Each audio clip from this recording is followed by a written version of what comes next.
Hi friends, இன்றைக்கி Pandian store சீரியலில் சரவணனுக்கு சாப்பாடு எடுத்துகிட்டு மயில் போகிறாங்க. போய் உட்காந்துட்டு முகத்தை அப்படியே உம்முன்னு வச்சுக்கிட்டு ஒன்றும் தெரியாத பிள்ளை மாதிரி உட்காந்துருக்குது.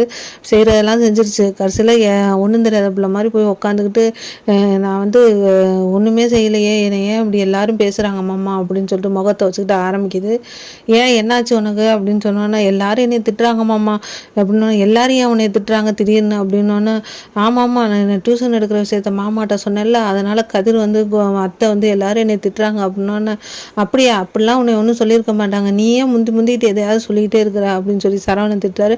அப்போ கதிர் திட்டினது பெருசு இல்லை, நான் சொன்னது தான் பெருசா அப்படின்னு சொல்லிட்டு நீங்கள் உங்கள் தம்பியை கேட்டே அவனும் குடும்பத்தில் குழப்பத்தை உண்டு பண்ண ஆரம்பிச்சிருச்சு மயில்.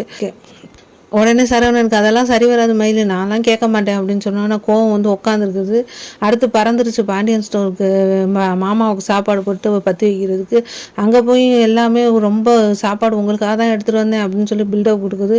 கொடுத்த உடனே சரி அப்படியா அப்படின்னு மகிழ்ந்து போய் பாண்டியன் உட்காந்து சாப்பிட உட்காந்தோன்னே, அப்பா நீ வைக்கிற சாப்பாடு எல்லாமே சூப்பர்ப்பா, நீ எப்படிப்பா இவ்வளோ நல்லா சமைக்கிற, கோமதிக்கு கொஞ்சம் ரிலீஸ் ஆயிடுச்சு ஒன்னால் அப்படின்னு சொன்னோன்னே, ரிலீஸ் ஆயிடுச்சா அப்படின்னு சொல்லிட்டு, இல்லை அவளுக்கு கொஞ்சம் ரெஸ்ட் கிடச்சிருச்சுல அதனால சொன்னேன் அப்படின்னு சொல்லி சொன்னோன்னே, அப்படியா அப்படின்னு சொல்லிட்டு உம்முனாயிரம். நீ ஏன் ஒரு மாதிரியா இருக்கன்னு இவரும் ஆரம்பிக்கிறாரு.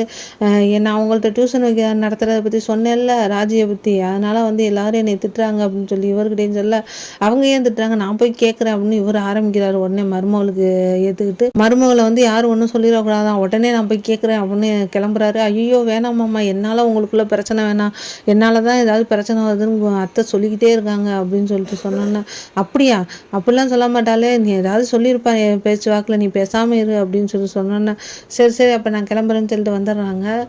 ராஜி யோசிச்சுக்கிட்டே இருக்காங்க, என்ன நம்மளை டியூஷன் எடுக்க சொல்ல வேணான்ட்டாரு அப்படின்னு சொல்லிட்டு, சரி மீனாக்காட்ட சொல்லுவோன்னு ஃபோன் அடித்தா அங்கே அதுக்கு மேலே வைத்திருச்சலாக இருக்கு. அடி ஏண்டி கேட்குற, நானே எங்கேயுமே போகலை, ஏதாவது ஒரு வேலை சொல்லி மாமா அவரை வெளில அனுப்பிச்சிடுறாரு, நான் ரூமில் தான் இருக்கிறேன் அப்படின்னு. உங்க தான் என்னாச்சுன்னா ஊற்றிக்கிச்சுக்கா டியூஷனு, இந்த மாதிரி யார் சொல்லி கொடுத்தாங்கன்னு தெரில, என்னை டியூஷனே எடுக்கக்கூடாதுன்ட்டாரு, என்ன பண்ணுறதுன்னு தெரில, நம்ம ஓடி வந்த மருமக தானடி, அவர் பார்த்து செஞ்சு வச்சிருந்த மருமகளாக இருந்தால் சொல்கிறத கேட்டிருப்பாரு.